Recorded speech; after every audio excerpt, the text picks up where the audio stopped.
கர்த்தராகிய இயேசு கிறிஸ்துவின் இனிய நாமத்தில் இன்றைய காலை வேளையிலே பிரயாணம் என்ற செய்தியின் மூலமாக உங்களை சந்திப்பதில் மிக்க மகிழ்ச்சி அடைகிறேன்.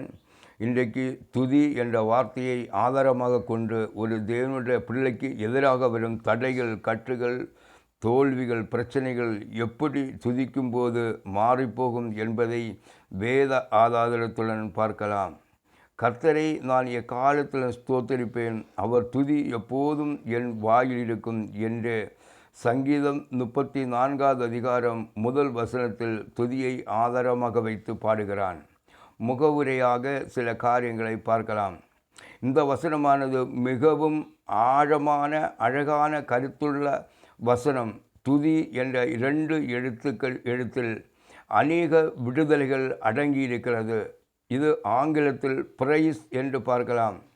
சங்கீதக்காரனாகிய தாவீது மிகவும் அருமையாக சொல்கிறான், கர்த்தரை நான் எக்காலத்திலும் ஸ்தோத்திரிப்பேன் என்று. எந்த சூழ்நிலையில் நின்று கொண்டு இந்த பாட்டை பாடுகிறான் என்றால், வாழ்க்கையில் முன் செல்ல முடியாமல் அடுத்த ஸ்டெப் எடுத்து வைத்தால் அவனுக்கு மரணம். இந்த சூழ்நிலையில் நின்று கொண்டு சொல்கிறான், கர்த்தரை நான் எக்காலத்திலும் ஸ்தோத்திரிப்பேன் என்று பாடுகிறான். சங்கீதம் 23ஆம் அதிகாரத்தில் சொல்லப்படுகிறது, நான் மரண இருளின் பள்ளத்தாக்கிலே நடந்தாலும் பொல்லாப்புக்கு பயப்படேன், தேவரீர் என்னோடு கூட இருக்கிறீர், உமது கோலும் உமது தடியும் என்னை தேற்றும் என்று சங்கீதக்காரன் தான் வாழ்க்கையில் நடந்ததான அனுபவத்தை சொல்கிறான். அவன் எதிரியின் நடுவில் நிற்கிறான், தப்பிக்க வழியில்லை, சூழ்நிலைகள் எல்லாம் அவனுக்கு விரோதமாக இருக்கிறது.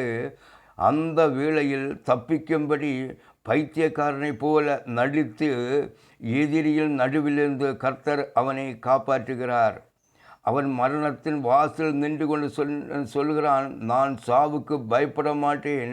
சவுல் ராஜா அவனை கொலை செய்யும்படி துரத்துகிறான். எதுவரைக்கும் அவன் ஓடினான்? சவுல் ராஜா சாகும் வரையிலும் ஓடினான். எங்கே ஓடினான்? வனாந்தரத்திலும் குகைகளிலும் மலைகளிலும் மறைந்து ஒளிந்து வாழ்ந்தான். இந்த தாவீது யார்? சாமுவேல் தீர்க்கதரிசியினால் ராஜாவாக அபிஷேகம் பண்ணப்பட்டவன். சவுலுக்கு பிடித்திருந்ததான பொல்லாத ஆவியை வாத்தியம் வாசித்து துரத்தினவன். ஆனால் வாழ்க்கையில் நிம்மதி இல்லை, வேதனை, துக்கம், மரண இருள் அவனை பிடித்து கொண்டிருக்கிறது. இந்த சூழ்நிலையிலும் அவன் சொல்லுகிறான், நான் கர்த்தரை எக்காலத்திலும் ஸ்தோத்தரிப்பேன் என்று. இதுபோல் நம்முடைய வாழ்க்கையில் சில நேரங்களில் ஓடி ஒளிந்து கொள்ள ஆண்டவர் சொல்லும்போது ஒளிந்து கொள்ள வேண்டும்.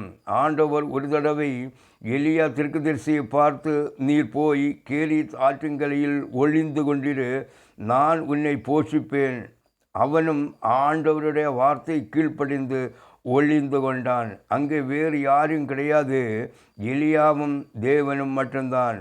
இந்த வார்த்தைக்கு கீழ்ப்படிந்து உட்கார்ந்திருந்த போது காலையிலும் மாலையிலும் அப்பமும் இறைச்சியும் கர்த்தர் அவனுக்கு காகத்தை கொண்டு ஆண்டவர் போஷிப்பித்தார். இதுபோல் தாவீதும் தன்னுடைய வாழ்க்கையில் எல்லா சூழ்நிலையிலும் ஆண்டவரே நம்பி இருந்தபடியினால் தேவன் தாவீதை சவுலுக்கு தப்பித்து பாதுகாத்து நடத்தினார். ஆகவே தான் தாவீது சொல்கிறான், நான் கர்த்தரை எக்காலத்தில் ஸ்தோத்திரிப்பேன், அவர் துதி எப்போதும் என் வாயில் இருக்கும் என்று பாடுகிறான்.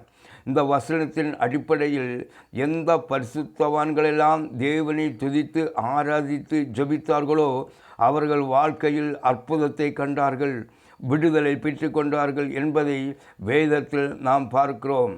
இஸ்ரவேல் ஜனத்தை வழிநடத்தி வந்ததான மோசேயும் யோசுவாவும் மரித்து போன பின் இந்த இஸ்ரவேல் ஜனத்தை வழிநடத்த தலைவர்கள் இல்லை.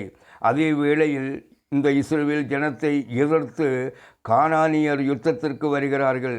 இந்த கானானியரை எதிர்த்து போர் செய்ய தலைவர்கள் இல்லாதபடியினால் ஜனங்கள் இஸ்ரவேல் ஜனங்கள் பயந்து ஆண்டவரிடத்தில் போய் ஜெபிக்கிறார்கள். ஆண்டவரே, எங்களை இந்த யுத்தத்திற்கு வழிநடத்த தலைவர்கள் இல்லை, இந்த யுத்தத்தை யார் முன் நின்று நடத்தி செல்ல வேண்டும் என்று ஜனங்கள் தேவனிடத்தில் கேட்கிறார்கள்.